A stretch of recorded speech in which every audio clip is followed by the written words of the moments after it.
நாம் கர்த்தருடைய வார்த்தைக்கு நேராக நாம் கடந்து செல்லுவோம். நாம் வாசிப்போம். எபிரெயருக்கு எழுதின நிருபம் 2வது அதிகாரம் 18வது வசனத்தை ஒருவர் வாசிக்க கேட்போம். எபிரெயருக்கு எழுதின நிருபம் 2வது அதிகாரம் 18வது வசனம். For in that he himself hath suffered being tempted, he is able to succor them that are tempted. ஆதலால் அவர் தாமே சோதிக்கப்பட்டு பாடுபட்டதினாலே அவர் சோதிக்கப்படுகிறவர்களுக்கு உதவி செய்ய வல்லவராய் இருக்கிறார். இப்பொழுது வாசிக்க கேட்ட இந்த வார்த்தை மூலமாக ஒவ்வொரு இருதயங்களிலும் கர்த்தர் பேசும்படியாக நாம் ஜெபிப்போம். எங்கள் அன்பின் இயேசுவே, நாங்களுமே துதிக்கிறோம், ஸ்தோத்தரிக்கிறோம். அப்பா கர்த்தாவே ஸ்தோத்திரம். இப்பொழுது நாங்கள் வாசிக்க கேட்ட இந்த வார்த்தை மூலமாக ஒவ்வொரு இருதயங்களிலும் வார்த்தையாகிய தேவன் நீங்க பேசுங்க. உடைய வார்த்தை மூலமாக ஒவ்வொருவரையும் நீங்க ஆசீர்வதிங்க. நீங்க பேசுங்க, நாங்கள் கேட்கிறோம். இயேசு கிறிஸ்துவின் மூலமாய் வேண்டிக் கொள்கிறோம் எங்க நல்ல பிதாவே, ஆமென். ஹல்லேலூயா. என்ன நம்ம சத்தத்தை உயர்த்தி ஹல்லேலூயா. கர்த்தருடைய பரிசுத்த நாமத்திற்கு மகிமை உண்டாகட்டும். இந்த செய்தியின் தலைப்பு என்ன? உதவி செய்ய வல்லமையுள்ளவர். நமக்கு உதவி செய்ய வல்லமையுள்ளவர். கர்த்தருக்கு ஸ்தோத்திரம். இப்ப வாசிக்க கேட்டு இந்த வசனத்துல பார்க்கின்றோம். ஆதலால் அவர்தாமே சோதிக்கப்பட்டு பாடுபட்டதினாலே அவர் சோதிக்கப்படுகிறவர்களுக்கு உதவி செய்ய வல்லமையுள்ளவராய் இருக்கிறார் என்று நாம் வாசிக்க கேட்டோம். கர்த்தருடைய பரிசுத்த நாமத்திற்கு மகிமை உண்டாகட்டும். இந்த வசனத்துல பாருங்க, அவர்தாமே சோதிக்கப்பட்டு பாடுபட்டதினாலே. இப்ப சோதனை நேரம் நமக்கு வரும்போது இந்த சோதனை எப்படிப்பட்டதா இருக்கும்? அவர் பாடுபட்டார். இந்த பாடுகள் எப்படிப்பட்டதா இருக்கணும்? முதலாவது நம்முடைய தேவனுக்கு தெரியும். ஆகவே நம்ம ஒரு சில நேரங்கள்ல சோதனை இல்லை, இந்த பாடுகள் நம் ஜீவியத்தில் நம் குடும்பத்தில் வரும்போது இந்த பாடுகளை இந்த சோதனையிலிருந்து மீட்டு ரட்சிக்க நம்முடைய தேவன் வல்லமையுள்ளவர். அவர் தாமே சோதிக்கப்பட்டு பாடுபட்டதினாலே அவர் சோதிக்க யார் சோதிக்கப்படுறாங்களோ அவங்களுக்கெல்லாம் அவர் என்ன செய்கிறாராம்? உதவி செய்ய வல்லமையுள்ளவராய் இருக்கிறார் என்று நாம் வாசிக்க கேட்டோம். கர்த்தருக்கு ஸ்தோத்திரம். நம்முடைய இயேசு கிறிஸ்து சோதிக்கப்பட்டு, கர்த்தருக்கு ஸ்தோத்திரம், அவர் சோதிக்கப்பட்டதினாலே பாடுபட்டதினாலே அவர் சோதிக்கப்படுவர்களுக்கு எல்லாம் இயேசு கிறிஸ்து உதவி செய்ய வல்லவராய் இருக்கிறார். நமக்கு உதவி செய்கிறார். கர்த்தருக்கு ஸ்தோத்திரம். உதவி செய்ய வல்லவராய் இருக்கிறார் என்று நாம் வாசிக்க கேட்டோம். பரிசுத்த வேதாகமத்தில் தேவனை பற்றி நாம் அநேக இடங்கள்ல பார்க்கிறோம். வல்லவர் என்று, அவர் வல்லமையுள்ள தேவன் என்று அநேக இடங்கள்ல அந்த பரிசுத்த வேதாகமத்துல நாம் பார்க்கிறோம். கர்த்தருக்கு ஸ்தோத்திரம். பாடல் கூட அப்படியாக இருக்கிறது. வல்லவர், அவர் நல்லவர். இப்ப வல்லவர்னா என்ன சொல்லுங்க பார்ப்போம். ஒரு சிறு கூட்டமாக தான் இருக்கும். தேவ சமூகத்துக்கு நான் வந்திருக்கிறோம். சொல்லுங்க, வல்லவர். இயேசுவே நீர் வல்லவர். வல்லவர்னா அதுக்கு என்ன அர்த்தம்? வல்லவர்னா வல்லமை உள்ளவர். யார் சொன்னது? இப்ப அதிகாரம் நெருக்கி வந்துட்டீங்க.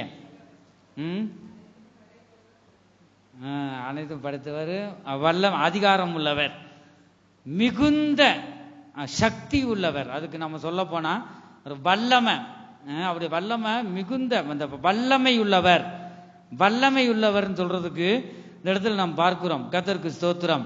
வல்லவர் என்றால் மிகுந்த சக்தி வாய்ந்தவர் என்று நாம் பார்க்கிறோம். மிகுந்த சக்தி வாய்ந்தவர். அப்படிப்பட்ட மிகுந்த சக்தி வேற யாருக்கும் இந்த பூமியில கிடையாது. அதான் வல்லமை, அவருடைய வல்லமை பாருங்க. அதெல்லாம் நம்ம பார்க்கிறோம். கர்த்தருக்கு ஸ்தோத்திரம். அவர் வல்லவர், மிகுந்த சக்தி வாய்ந்தவர். அவருடைய நாமத்துல நாம் கூடி இருக்கிறோம். கர்த்தருக்கு ஸ்தோத்திரம். யோவான் ஒரு இடத்துல சொல்றாரு, கர்த்தருக்கு ஸ்தோத்திரம், என்னிலும் வல்லவர் ஒருவர் எனக்கு பின் வருகிறார் என்று மார்க்கு எழுதின சுவிசேஷம் 1வது அதிகாரம் 7வது வசனத்துல நாம் பார்க்கிறோம். இயேசு கிறிஸ்து வல்லமையுள்ளவர் என்று நாம் பார்க்கிறோம். எனக்கு பின் வருவார். அவர் எப்படிப்பட்டவரா? என்னிலும் வல்லமையுள்ளவர். என்று இந்த இடத்துல யோவான் சொல்றத நாம் பார்க்கிறோம். கர்த்தருக்கு ஸ்தோத்திரம். அவர் மிகுந்த சக்தி உள்ளவர். நாம் சோதிக்கப்படும் போதெல்லாம் நமக்கு உதவி செய்ய வல்லமையுள்ளவராய் இருக்கிறார். கர்த்தருடைய பரிசுத்த நாமத்திற்கு மகிமை உண்டாகட்டும். இயேசு நல்லவர், இயேசு வல்லவர், என்றென்றும் மாறாதவர், அவர் என்றென்றும் மாறாதவர். இயேசு நல்லவர், இயேசு வல்லவர், என்றென்றும் மாறாதவர், அவர் என்றென்றும் மாறாதவர். குருடரின் கண்களை திறப்பவர், அவர் நல்லவர் வல்லவரே. செவிடரின் செவிகளை திறப்பவர், அவர் நல்லவர் நல்லவரே. குருடரின் கண்களை திறப்பவர், அவர் நல்லவர் வல்லவரே. செவிடரின் செவிகளை திறப்பவர், அவர் நல்லவர் வல்லவரே. அவர் நல்லவர், சர்வ வல்லவர், அவர் கிருபை என்றும் உள்ளது. அவர் நல்லவர், சர்வ வல்லவர், அவர் கிருபை என்றும் உள்ளது. இயேசு நல்லவர், இயேசு வல்லவர், என்றென்றும் மாறாதவர், அவர் என்றென்று மாறாதவர். ஹல்லேலூயா. நம்முடைய தேவன் வல்லமை உள்ளவர், மிகுந்த சக்தி வாய்ந்தவர். கர்த்தருடைய பரிசுத்த நாமத்திற்கு மகிமை உண்டாகட்டும். இந்த மிகுந்த சக்தி படைத்தவர் நம்முடைய தேவன், வல்லமை உள்ளவர். வல்லமையுள்ள அதிகாரமுள்ள நாமத்துல நாம் கூடி இருக்கிறோம். சாதாரண ஒரு நாமத்துல நாம் கூடி இருக்கல, எல்லாத்துக்கும் மேலான நாமம் இயேசுவின் நாமம். ஆகவே குருடரின் கண்களை அவர் திறக்கிறாராம். எப்ப அவர் திறக்கிறார்? நமக்கு நாம் தேவனை, இயேசு கிறிஸ்து மெய்யான தெய்வம், பிதாவாகிய தேவன், அவருடைய ஒரே குமாரனாகிய இந்த இயேசு, பிதாவாகிய தேவன், அவருடைய குமாரன் இயேசு, அவர் என்னை ரட்சிக்க வந்திருக்கிறார். பாவிகளை ரட்சிக்கவே கிறிஸ்து இயேசு உலகத்தில் வந்திருக்கிறார். அவர் என்னை ரட்சிப்பார், என்னை மீட்டு எடுப்பார் என்று உள்ளத்தின் ஆழத்துல நாம் விசுவாசித்தால் நாம் ரட்சிக்கப்படுவோம். கர்த்தருக்கு ஸ்தோத்திரம். நாம் விசுவாசிக்கும் போதுதான், நாம் பிதாவாகி தேவனுடைய குமார் என்று நீ விசுவாசிக்கிறாயா? உன்னுடைய கண்கள் நான் திறப்பேன் என்று நீ என்னை விசுவாசிக்கிறாயா? சொல்லும் போது விசுவாசிக்கிறேன் சொல்லும் போது உன் விசுவாசத்தின்படி உனக்கு ஆக கிடவது என்று நாம் பார்க்கிறோம். கர்த்தருக்கு ஸ்தோத்திரம். வல்லவர் என்பது என்ன? மிகுந்த சக்தி வாய்ந்தவர். கர்த்தருக்கு ஸ்தோத்திரம். மிகுந்த சக்திக்கு முன்னாடி எந்த சக்தியும் முன் நிற்க முடியாது. கர்த்தருடைய பரிசுத்த நாமத்திற்கு மகிமை உண்டாகட்டும். நம்ம ஆராதனை பகுதியில முழங்கால் படியிட்டு நம்ம எல்லாரும் முழங்கால் படியிட்டு தேவனை ஆராதிங்க, துதிங்க நாம் சொல்றோமே. ஒரு மனிதன் முழங்கால் படியிடுவது எதை குறிக்குது சொல்லுங்க பாப்போம். தாழ்மை, முக்கியமானது ஒன்று இருக்கு, சொல்லுங்க. ஒரு மனிதன் முழங்கால் படி இடுவது எதை குறிக்குது தெரியாதா? முழங்கால் படி இடுவது பாருங்க, அந்த இடத்துல நாம் பார்க்கிறோம். கர்த்தருக்கு ஸ்தோத்திரம். முழங்கால் படி இடும்போது தேவனை ஆராதிக்கிறோம். தேவனை நெடுமுழங்கால் நின்று ஜெபிக்கும் போது தேவனை ஆராதிக்கிறோம். முழங்கால் படி இடுவது தேவனை ஆராதிப்பது ஒரு மனிதன். அதனாலதான் அநேகர் நம்ம பரிசுத்த வேதாகமத்துல நாம் பார்க்கிறோம். கர்த்தருக்கு ஸ்தோத்திரம். முழங்கால் ஜெபத்துல அவ்வளவு வல்லமை இருக்கு. எதை நீங்க சாதிக்க முடியலையோ,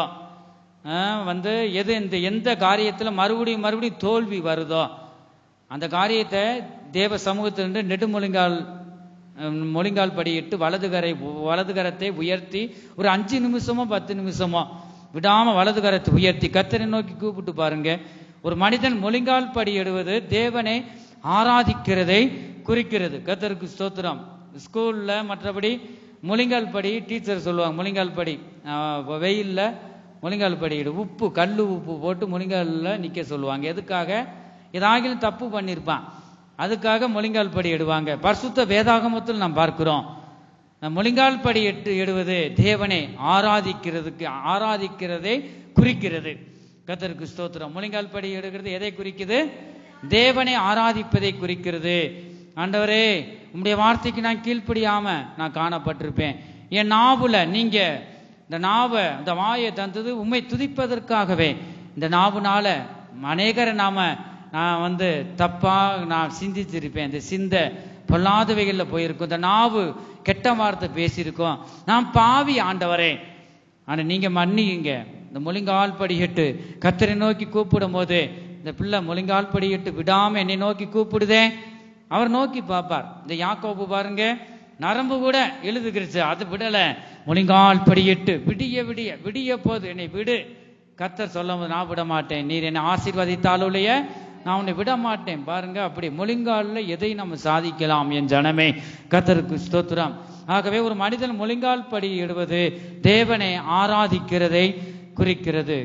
நாம் வாசிப்போம் 1 சாமுவேலின் புஸ்தகம் 7வது அதிகாரம் 12வது வசனத்தை ஒருவர் வாசிக்கும் பொழுது, அப்பொழுது சாமுவேல் ஒரு கல்லை எடுத்து மிஸ்பாவுக்கும் சேனுக்கும் நடுவாக நிறுத்தி, இம்மட்டும் கர்த்தர் எங்களுக்கு உதவி செய்தார் என்று சொல்லி, இம்மட்டும் கர்த்தர் எங்களுக்கு உதவி செய்தார் என்று சொல்லி அதற்கு எபெனேசர் என்று பெயரிட்டான். அதற்கு எபினேசர் என்று பெயரிட்டான். அல்லேலூயா சொல்லுங்க. எபினேசர் என்று சொன்னால் அதுக்கு என்ன அர்த்தம்?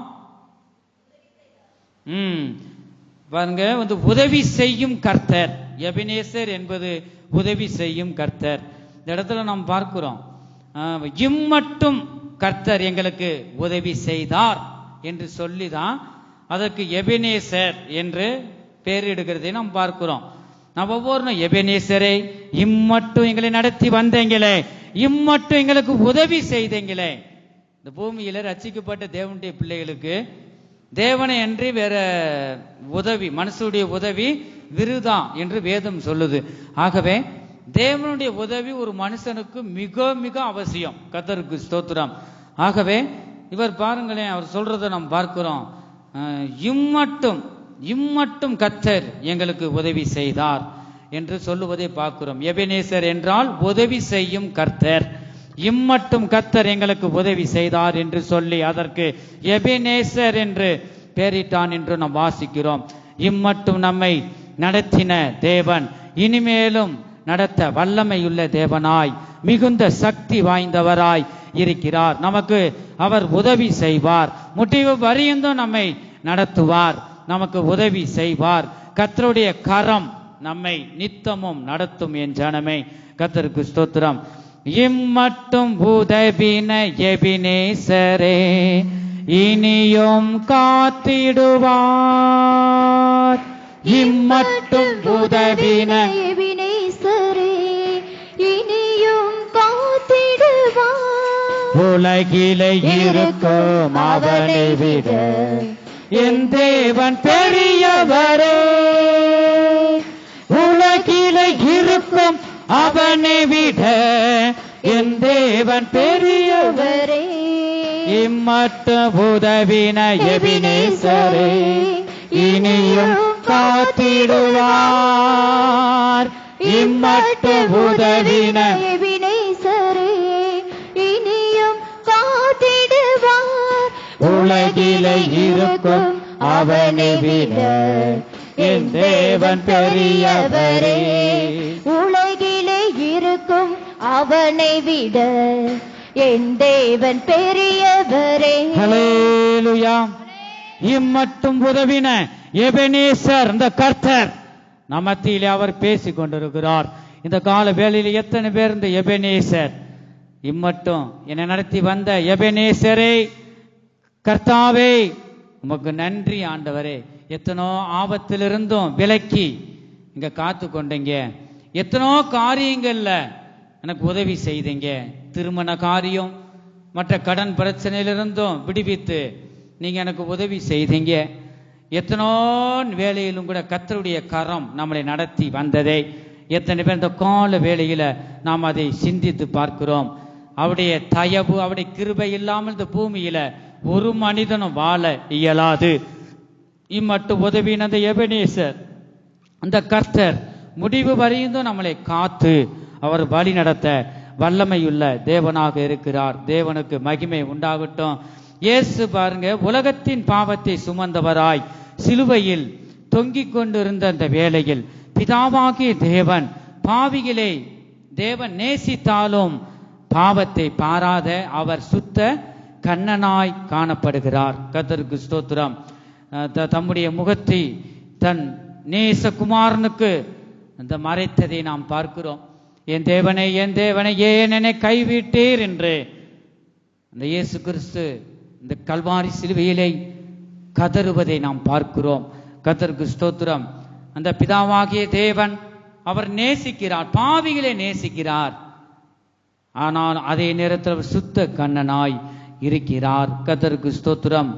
இந்த உலகம் எங்கும் சர்வ லோகத்தின் மனிதருடைய பாவங்கள் அவர் தேவனுடைய குமாரன் மேல் சுமத்தப்படும் போது அவர் பாவத்தை பார்க்க மாட்டாத சுத்த கண்ணனாய் இருக்கிறபடியினால இந்த பிதாவின் அவர் முகத்தை ரேசாதான் அப்படியே ஒரு நொடிதான் மறைக்கும் போதுதான் இந்த இயேசு கிறிஸ்து சொல்றார், தேவனே ஏன் என்னை கைவிட்டீர் என்று இந்த கல்வாரி சிலுவையிலே அவர் கதறுவதை நாம் பார்க்கின்றோம். கர்த்தருக்கு ஸ்தோத்திரம்.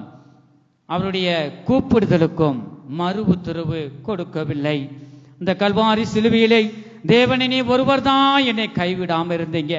கூட இருந்த 12 சீஷர்களும் அப்பமும் மீனும் நல்ல திருப்தியா கிடைச்சிச்சு. பின்னாடியே போனாங்க, எத்தனோ ஜனங்களும் போனாங்க. இந்த 12 சீஷர்களும் இயேசு கிறிஸ்து கல்வாரி சிலுவையிலே நமக்காக அவர் அடிக்கப்படும் போது இந்த சீஷரும் கூட செதறி ஓடி விட்டார்கள். அவருடைய இயேசுவுக்கு ஒரே பாதுகாப்பு தான் பிதாவாகிய தேவன். இந்த தேவனும் இந்த சிலுவையில தொங்கப்படும் போது வேதனையோடு இருக்கும்போது இவ்வளவு பாடுகளையும் சகிப்பதற்கு ஒரே ஒரு காரணம், பிதாவாகிய தேவன் அவருடைய கிருபை இயேசு கிறிஸ்துவின் மேல, அவருடைய தேவனுடைய முகம் பார்வை இயேசுவின் மேல இருந்தபடியினால தான் அந்த பாடுகளை சகித்தார். இந்த பாவத்தை பார்த்த உடனே ஒரு முகத்தை அப்படியே இயேசு திருப்பினார். அந்த வேளையில் தான் பிதாவே நீ என்னதான் அப்படி கிருபை இருந்தது, நீ போனா எங்க நான் போவேன், என் தேவனை ஏன் என்னை கைவிட்டீர் என்று சொல்லுவதை பார்க்கிறோம். என் ஜனமே, தேவனுடைய கிருபை இல்லாம இந்த பூமியில ஒரு மனிதனும் வாழ இயலாது. அவர் இந்த கல்வாரி சிலுவையிலே அவர் கதறி சொன்ன இந்த வார்த்தைகளை நாம் பார்க்கிறோம். கர்த்தருக்கு ஸ்தோத்திரம். அந்த வேதனையை இயேசு உணர்ந்திருப்பதினால் நாம் அவரை நோக்கி கூப்பிடும் வேளையில நமக்கு கர்த்தர் உடனடியாக உதவி செய்ய அவர் தாமே சோதிக்கப்பட்டு பாடுபட்டதினாலே, நான் கல்வாரி சிலுவையிலே ஒரு நாள் நான் பாடுபட்டனே, அந்த வேளையிலும் கூட என் தேவனும் கூட கைவிட்டார். அந்த வேளையில அவருடைய முகத்தை திருப்பினார். நான் ஒருவர் மாத்திரமே வேதனையை நான் சகித்தேன். அதுபோல நீ பூமியிலே ஒருவரையும் நீ நம்ப வேண்டாம். நான் உன்னை அழைத்த தேவன் என்ன நீ பிடித்துக்கொள். நான் உனக்கு வாக்கு பண்ணியிருக்கிறேன், நான் உண்மை உள்ள தேவனாய் இருக்கிறேன். அதனாலதான் இந்த உதாரணத்துக்கு ஆண்டவர் இந்த கல்வாரி சிலுவையிலே அவர் பட்ட பாடுகளை நினைக்கிறோம். ஆகவே இந்த பூமியில ஒரு மனிதனுக்கு எதுவுமே நிரந்தரம் இல்லை. கர்த்தருக்கு ஸ்தோத்திரம். இன்னைக்கு பேசின மனிதனை நாளைக்கு பார்க்க முடியல. ஆகவே நாம் கர்த்தர் மேல் அவருடைய நாமத்தின் மேல் நம்பிக்கை வைத்து அவர் நமக்கு சொன்ன வார்த்தையை நாம் விசுவாசித்து இயேசுவை நோக்கி மட்டுமே நாம் போக வேண்டியது மிகவும் அவசியமாகவே இருக்கிறது. அவர் கல்வாரி சிலுவையில பட்ட பாடுகள் சொல்ல முடியாது. அதனாலதான் சோதிக்கப்படுபவர்களுக்கு அவர் என்ன செய்யறாரா, உதவி செய்கிறார். தாமதமாக இல்ல, உடனடியாக உதவி செய்கிறார். கர்த்தருக்கு ஸ்தோத்திரம். ஏன்னா அவர் பாடுபட்டாரே, சோதனை வழியில சென்றாரே. இந்த சோதனை வழியில சென்ற இப்படி எனக்கு வந்த வேதனை இந்த பிள்ளைகளுக்கும் இருக்கும், அவருக்கு தெரியும். அதனால கர்த்தரை நோக்கி நீ சோதிக்கப்படும் போது மனுஷருக்கு நீ சொல்ல வேண்டாம். அவங்க 10 பேர்கிட்ட சொல்லி கேவலமாக பேசுவார்கள். நீ தேவனிடம் நீ முழங்கால் படியிட்டு, அந்த சக்தி வாய்ந்தவர் நமக்கு உதவி செய்த அந்த தேவன், இந்த வல்லமையுள்ள தேவனிடம் நீ உன் விண்ணப்பத்தை நீ சொல்ல வேண்டும். கர்த்தருக்கு ஸ்தோத்திரம். உதவி செய்ய அவர் வல்லமை உள்ளவர். அவர் தாமே சோதிக்கப்பட்டு பாடுபட்டதினாலே அவர் சோதிக்கப்படுகிறவர்களுக்கு எல்லாம் அவர் வல்லமை உள்ளவராய் மிகுந்த சக்தி வாய்ந்தவராய் இருக்கிறார். அவரை நோக்கி கூப்பிடும் போது நாம் அறியாததும் நமக்கு எட்டாததுமான பெரிய காரியங்களை அவர் செய்வார். என் நாமத்தினால் நீங்கள் எதை கேட்டாலும் நான் உங்களுக்கு செய்வேன் என்பது அவர் நமக்கு தந்த வாக்குத்தத்தமாய் இருக்கிறது. நம்முடைய கூப்பிடுதலின் சத்தத்திற்கு கருத்தாய் செவி கொடுத்து நமக்கு உதவி செய்கிறார். உதவி செய்கிற இந்த எபேனேசர், இந்த கால வேளையில கர்த்தர் உங்களோடு அவர் பேசி கொண்டிருக்கிறார். நீ வேதனைப்படும் போது, பாடுபட்டு கொண்டிருக்கும் போது, மனுஷர் உன்னை பார்த்துட்டு உன்னை கடந்து போகலாம், உன்னை தாண்டி போகலாம், இரக்கம் இல்லாம போகலாம். நம்முடைய தேவன் உன்னை அவர் கைவிட மாட்டார். நம்முடைய தேவன் இரக்கத்தின் தேவன். தாவீதின் குமாரனே எனக்கு இறங்கும். தாவீதின் குமாரன் என்றால் நமக்கு இறங்குகிற தேவன். ஆகவே இந்த இரண்டு குருடர்கள் பாருங்க, இயேசு கிறிஸ்து என்னை தாண்டி போகக்கூடாது. தாயின் வயிற்றில் பிறக்கும் போதே கண்ணு தெரியல, ஆண்டவரை நான் என்ன பாவம் செய்தனோ தெரியலையே, நீங்க மன்னிங்க.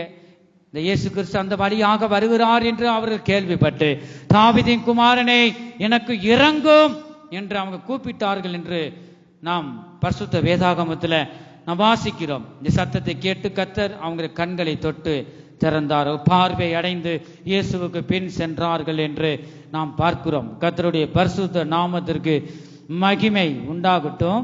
நாம் உபத்திரவப்படும் போது நம்மை அற்பமாய் மனிதர்கள் எண்ணலாம். நம் தேவன் வல்லமையுள்ளவர்.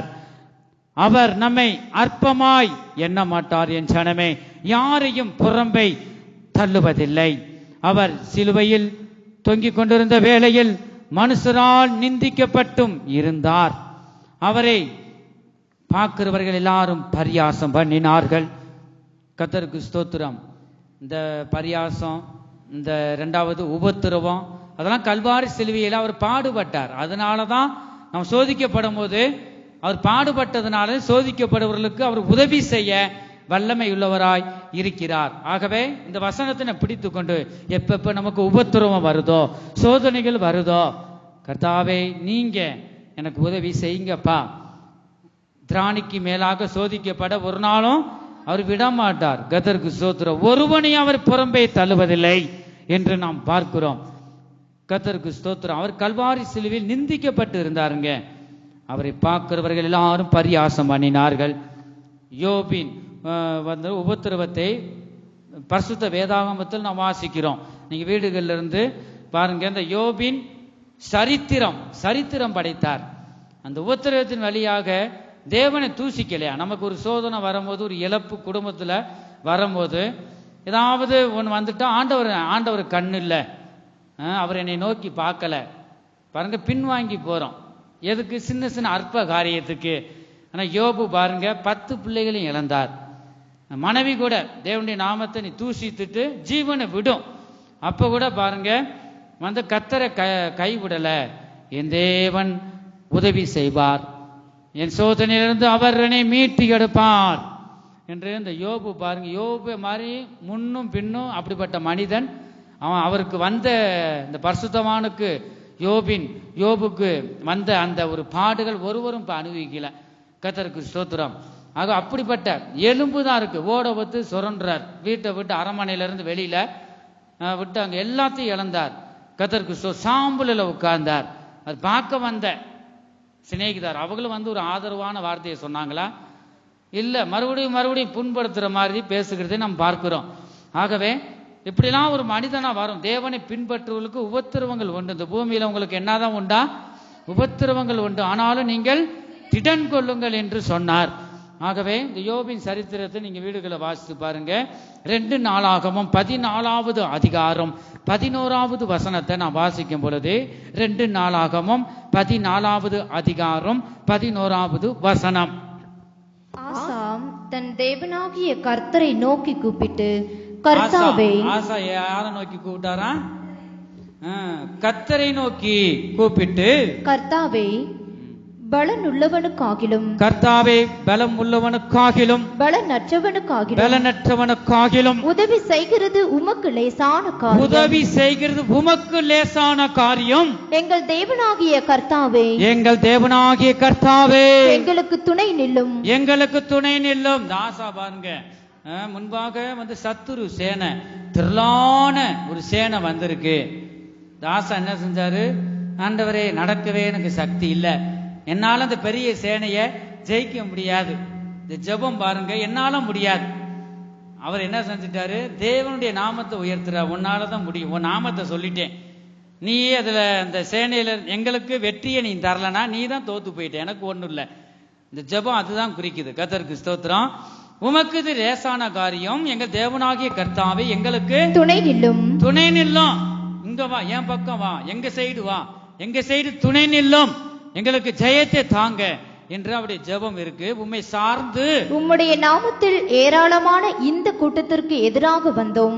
கர்த்தாவே, நீர் எங்கள் தேவன், மனுஷன் உம்மை மேற்கொள்ள விடாதேயும் என்றார். ஹல்லேலூயா. ஆசாவின் ஜெபத்தை பாங்க. கர்த்தருக்கு ஸ்தோத்திரம். உம்மை சார்ந்து உம்முடைய நாமத்தினால ஏராளமான இந்த கூட்டத்திற்கு எதிராக நாங்க வந்தோம். கர்த்தாவே, நீர் எங்கள் தேவன். அவர் நினைவுபடுத்துறார். அப்பப்போ நம்ம ஒவ்வொருத்தரவங்க வரும்போது திக்கற்றவர்களாக நிற்கும் போது கர்த்தரை நோக்கி கூப்பிடுறோம். ஆண்டவர், நீ தானே என் தேவன், உண்மை தானே நாங்கள் ஆராதிக்கிறோம், உண்மை ஆராதிக்கிறோம், நீ சக்தி வாய்ந்தவர், எனக்கு கவலை இல்லை, என் பக்கம் நில்லு, இங்க வா, என் சைடு வா, என் பக்கம் நில்லுங்க, துணை நில்லுங்க. அங்க ஏன் நிக்கிற? அது சத்துரு, உண்மை துதிக்காத ஜனம், உண்மை தூசிக்கிற ஜனம். நீங்க வாங்க, வந்து திரளான கூட்டம். ஆனா இதை பார்த்து நாங்க பயப்படல, ஏன்னா நீ அங்க நிக்கிற, அதனால நாங்க பயப்படுறோம். நீ வா, எங்க பக்கம் நில்லு, துணை நில்லும். அவருடைய ஜெபம் பாருங்க, துணை நில்லும். இந்த கூட்டத்திற்கு எதிராக நாங்க வந்தோமே, வந்து கர்த்தாவே, நீர் எங்களுக்கு, நீர் எங்கள் தேவன், நீர் எங்களுடைய தேவன் அப்பா, அப்படி உரிமை நம்ம கொண்டாடணும். மனுஷன் உண்மை மேற்கொள்ள விடாதையும் என்றான். மனுஷன் உன்னை மேற்கொள்ளக்கூடாது, என் தேவன் சொல்லிட்டான். அப்புறம் என்ன செய்வேன்?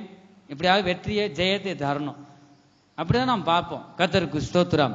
நமக்கு உதவி செய்யும் எபெனேசராய் இருக்கிறார். இந்த வேளையில கர்த்தர் நம்மோடு பேசுகிறார்.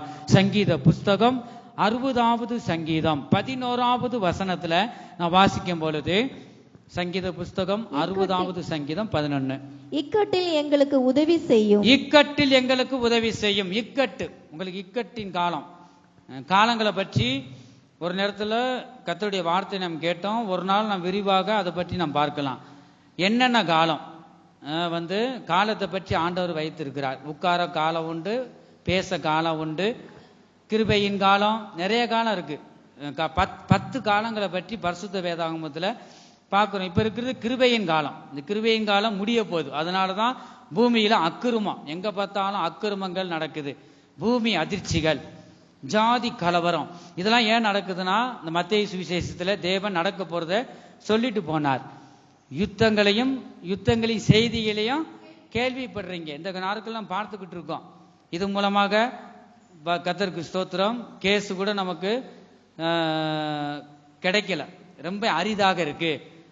கர்த்தருக்கு உணவு காரியமெல்லாம் தட்டுப்பாடு வருகிறதே நாம் பார்க்கிறோம். கர்த்தருக்கு ஸ்தோத்திரம். இந்த யுத்தங்களை நீங்க பார்ப்பீங்க. இதெல்லாம் ஏன் வருதுன்னா, அக்கிரமம் மிகுதி ஆகுது. இந்த பூமியில அக்கிரமம் மிகுதி ஆகுதுன்னா அனைவருடைய அன்பு தனிந்து போகும் என்று வேதம் சொல்லுது. ஆகவே இக்கட்டில் எங்களுக்கு உதவி செய். நான் இக்கட்டில காணப்படுறேன். சங்கீதத்துல 100 இடத்துல பார்க்கிறோம், ஆபத்து காலத்தில் என்னை நோக்கி கூப்பிடு. அப்ப ஆபத்து காலத்தில் என்னை நோக்கி கூப்பிடு, நான் உன்னை விடுவிப்பேன், நான் உன்னை விடுவித்ததுனால நீ என்னை மகிமைப்படுத்துவாய். ஆகவே இக்கட்டில் எங்களுக்கு உதவி செய்யும் என்று இந்த தாவீது ராஜா சொல்றத பார்க்கிறோம். மனுஷனுடைய உதவி விருதாப்பா, மனுஷரால ஒன்றும் செய்ய முடியாது, இந்த ஆபத்திலிருந்து மீட்டு எடுக்க முடியாது. உண்மையே நான் நம்பி வந்திருக்கிறேன், உண்மையே நம்பி இருக்கிறேன். நம் குடும்பங்களிலும் நம் ஜீவியத்திலும் இக்கட்டு எப்பப்ப வருதோ தேவனுடைய உதவியை நாம் கேட்க வேண்டும். நீர் மட்டுமே எனக்கு உதவி செய்யுங்க. இம்மட்டு நடத்தி வந்த எபினேசரே, இனிமேலும் நீ நடத்த வல்லமையுள்ளவர். நீர் என் குடும்பத்துக்கும் என் ஜீவியத்திற்கும் என் பிள்ளைகளுக்கும் நீங்களே உதவி செய்யுங்க. எப்ப இந்த சோதனைகள் துன்பங்கள் வருதோ அங்கெல்லாம் நீர் எங்களுக்கு உதவி செய்யுங்க என்று நாம் கேட்க வேண்டும். நீ எந்தெந்த சூழ்நிலையிலும் காணப்படலாம் என் ஜனமே, கர்த்தர் உனக்கு உதவி செய்ய வல்லமையுள்ளவராய் இருக்கிறார். அவருடைய உதவிக்காக கர்த்தரை நோக்கி பாருங்கள். நமக்கு உதவி செய்யும்படியாக அவர் தாமே சோதிக்கப்பட்டு பாடுபட்டார். உங்களுக்கு வரும் சோதனைகள், அவமானங்கள், நிந்தைகள், அழுகைகள், துக்கங்கள் எல்லாவற்றையும் அவர் அறிந்திருக்கிறவராய் இருக்கிறார். கர்த்தருக்கு ஸ்தோத்திரம். அப்படிப்பட்ட இயேசு சோதிக்கப்படுகிறவர்களுக்கு உதவி செய்ய வல்லமையுள்ளவராய் இருக்கிறார். கர்த்தருக்கு ஸ்தோத்திரம். குழியில் கிடந்த யோசேப்புக்கு கர்த்தர் உதவி செய்தார் என்று நாம் பார்க்கிறோம். கர்த்தருக்கு ஸ்தோத்திரம். ஒன்று, குழியில் சகோதரர்கள் தூக்கி போட்டாங்க, யோசேப்புக்கு கர்த்தர் உதவி செய்தார். இரண்டாவது, காட்டில் இருந்த தாவீதுக்கு ஆண்டவர் உதவி செய்தார். மூன்றாவது, சிங்க கபியில் இருந்த தானியேலுக்கு ஆண்டவர் உதவி செய்தார். கர்த்தருக்கு ஸ்தோத்திரம். நான்காவது, ஆபிரகாமுக்கு கர்த்தர் உதவி செய்தார். ஐந்தாவது, ஈசாக்குக்கு உதவி செய்தார். ஆறாவது, யாக்கோபுக்கு உதவி செய்தார். ஏழாவது, கர்த்தர் நமக்கு உதவி செய்கிறவராய் வல்லமையுள்ளவராய் இந்த கால வேளையில நம்மோடு அவர் பேசுகிறார்.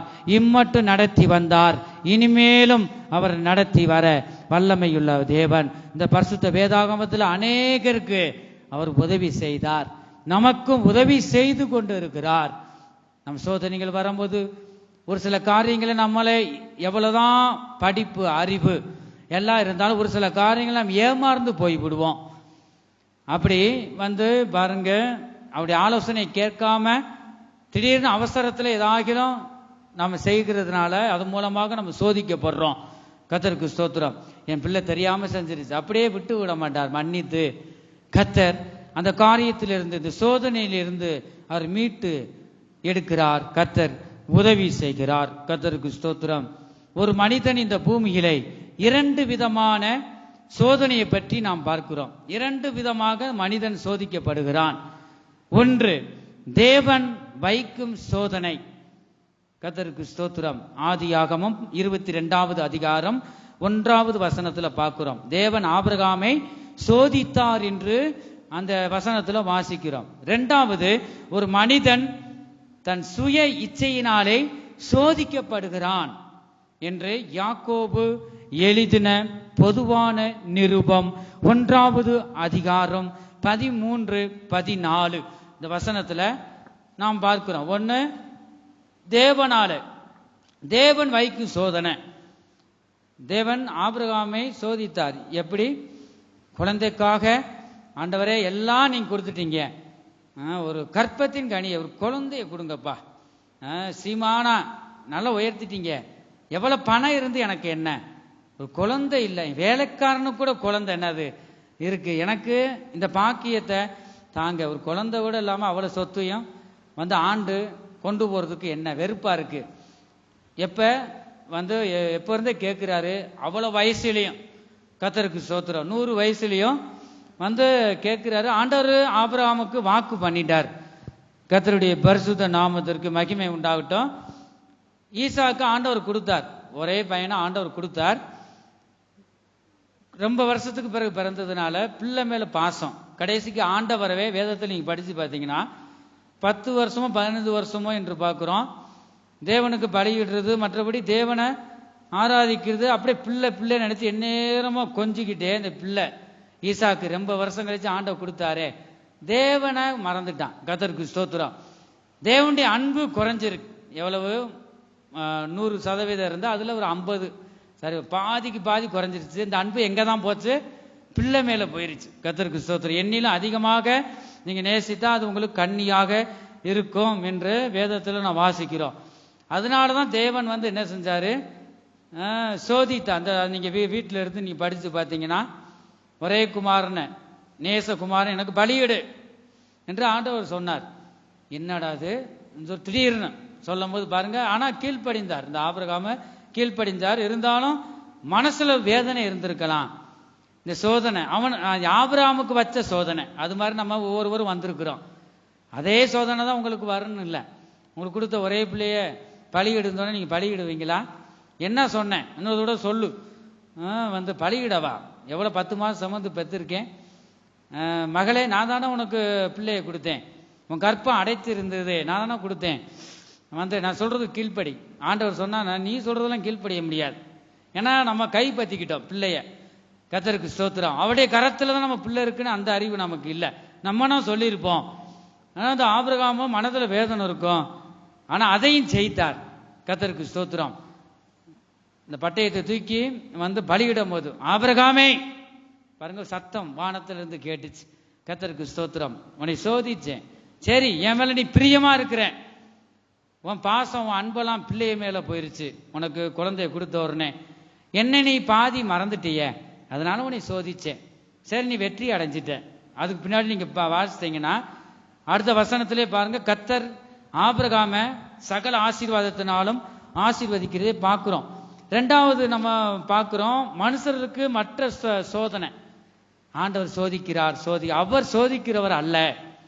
உன்னை நல்ல நிலைமையில கொண்டு போறதுக்கு தான் ஒரு சில சோதனைகளை கட்டளையிடுவார். கர்த்தருக்கு ஸ்தோத்திரம். ஆகவே மனிதன் வந்து தானாவே சோதிக்கப்பட்டு, தானா ஆண்டவர்கிட்ட ஆலோசனை கேட்காம நீயே இந்த கண்ணியில விழுந்துட்டு ஆண்டவர் சோதிக்கிறார். ஆண்டவர் சொல்லுவார், நீ பொய் சொல்லாத மகளே, நான் உன்னை சோதிக்கிறனாக்கும் வந்து என்கிட்ட ஆலோசனை கேட்காம நீயே இந்த சோதனையில விழுந்துட்டு ஏன் இப்படி பொய் சொல்ற வந்துட்டு, அதுவுமே ஒரு பாவம் தான். கர்த்தருக்கு ஸ்தோத்திரம். சுய இச்சையினால சோதிக்கப்படுகிறான் என்று நாம் வாசிக்கிறோம். முதலாவது நாம் தெளிவாக நாம் வாசிக்கும் போது வாசிப்போம். முதலாவது தேவன் வைக்கும் சோதனை. பேதுரு எழுதின பொதுவான முதலாம் நிருபம் 1வது அதிகாரம் 7வது வசனம் இயேசு எதுக்காக சோதிக்கிறார் என்று இந்த இடத்துல நான் வாசிக்கிறோம். அழிந்து போகிற பொன் அக்கினியினாலே சோதிக்கப்படும். அழிந்து போகிற பொன் எதனால சோதிக்கப்படுமா? அக்கினியினாலே. அக்கினி அது கவரிங்கா, டூப்ளிகேட்டா, இது ஒரிஜினல் தங்கமா சொல்லிட்டு சோதிக்க நெருப்புல கொடுத்துதான் சோதிப்பாங்க. நெருப்புல கொடுக்கும் போது வெளிப்பட்டுரும், இது டூப்ளிகேட்டா அடைச்சான்னு எத்தனை நாள்.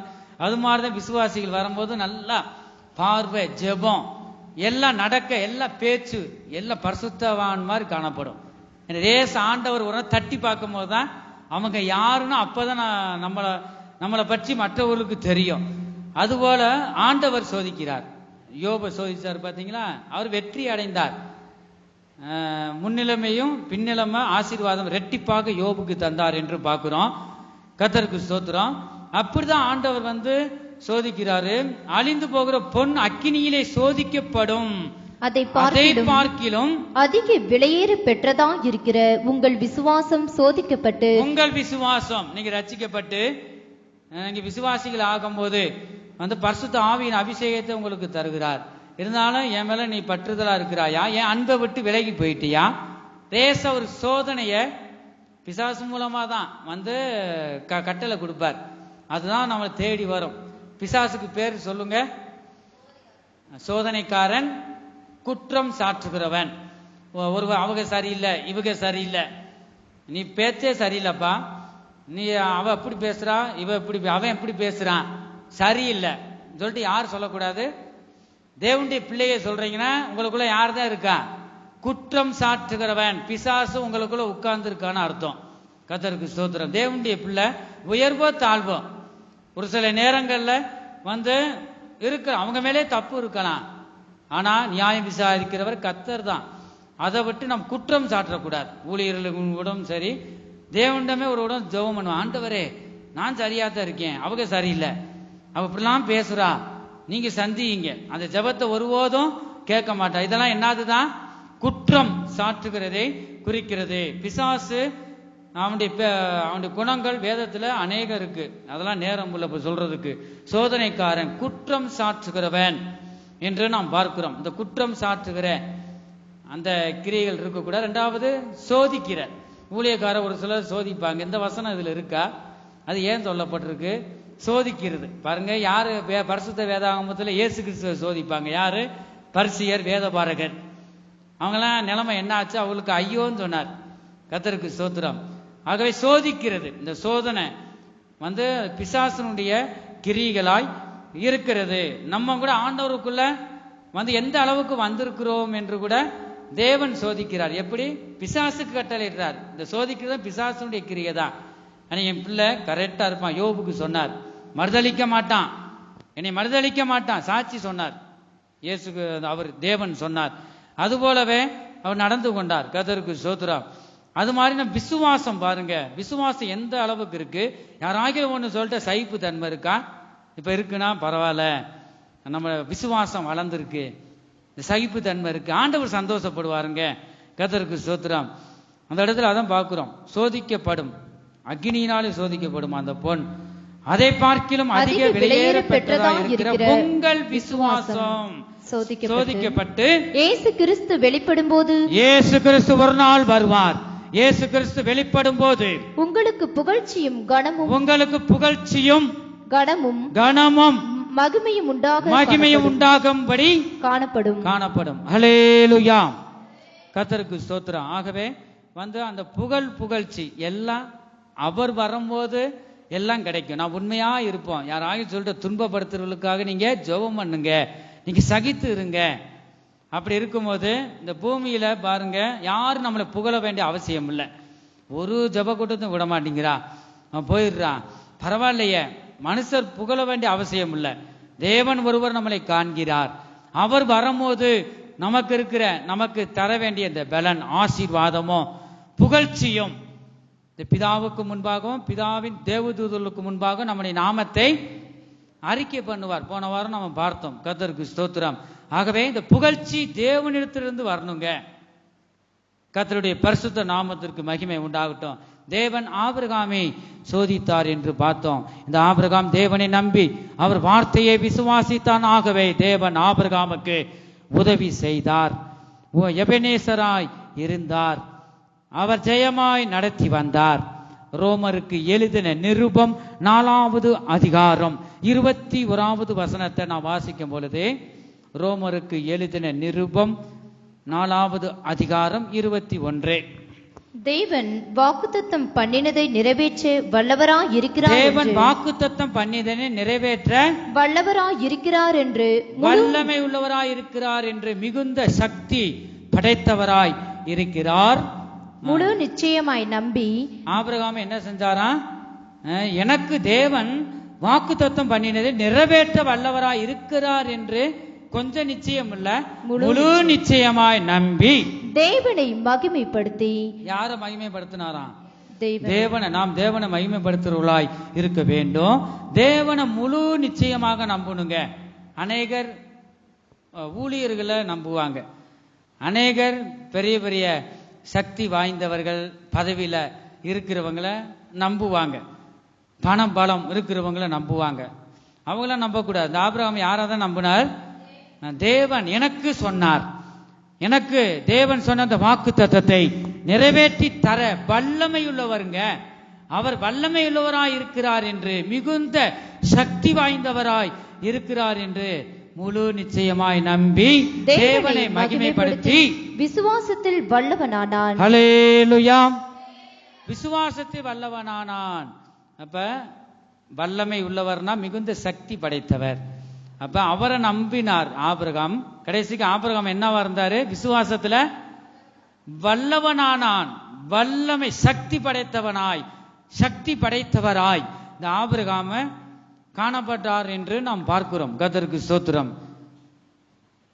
யாக்கோபு எழுதின பொதுவான நிருபம் 1வது அதிகாரம் 12வது வசனத்துல நாம் வாசிக்கிறோம், சோதனையை சகிக்கிற மனுஷன் பாக்கியவான். சோதனையை சகிக்கிற மனுஷன் பாக்கியவான். பாக்கியவான் என்றால் என்ன? கர்த்தரால் ஆசீர்வதிக்கப்பட்டவன், மகிழ்ச்சி உள்ளவன், கொடுத்து வச்சவன். கர்த்தருக்கு ஸ்தோத்திரம். அந்த பூமியில அதைத்தான் சொல்லுவாங்க, நீ கொடுத்து வச்சவன், பாக்கியவதி, பாக்கியவான், அப்படிலாம் பேர் இருக்கும். அங்க அவங்க ஜீவியத்துல பார்த்தா ஒரு பாக்கியமும் இருக்காது, கண்ணீரும் அழுகையாக தான் இருப்பாங்க. அப்படி நம்ம தேவனுடைய பிள்ளை இருக்கக்கூடாது. அண்ணால் பாருங்க, குழந்தை இல்லாம சக்காலாத்தி என்ன செஞ்சா? நித்தம் அவருடைய தொல்லை தாங்க முடியல, தேவ சமூகத்துக்கு போனா, போய் கர்த்தருடைய சமூகத்திலிருந்து கதர்னா, ஒரே இந்த கண்ணீர் இந்த ஆலயத்துல கொட்டி தீர்த்துட்டா. கண்ணீர் கூட வரல, கண்ணீர்லாம் போயிருச்சு பாருங்க. அவள் அழுகையே பார்த்து சவுண்டே வரல, அந்த அளவுக்கு அவருடைய கண்ணீர் இருந்ததை பார்க்கிறோம். தேவன் அண்ணாவுடைய சத்தத்தை கேட்டார். அதுக்கு பிறகு நீங்க வாசித்து பார்த்தீங்கன்னா, ஆண்டவர் ஆண் குழந்தையை கர்த்தர் தாமே கொடுத்தார். முதற் பலனை கர்த்தருக்கு என்று தருகிறதை பார்க்கிறோம். அதுக்கு பிறகு அண்ணால் அழுகலை. ஆகவே பாக்கியவான் பாக்கியவதின் பேரு இருக்கு. நம் ஜீவியத்தில் நம் குடும்பத்தில் ஒரு பாக்கியம், ஒரு மகிழ்ச்சி இருக்கா? நம் இந்த வேளையிலும் கூட ஒரு விசை நாம் சிந்திக்க வேண்டும். கர்த்தருக்கு ஸ்தோத்திரம். இந்த இடத்துல நாம் பார்க்கிறோம், சோதனையை சகிக்கிற மனுஷன் பாக்கியவான்.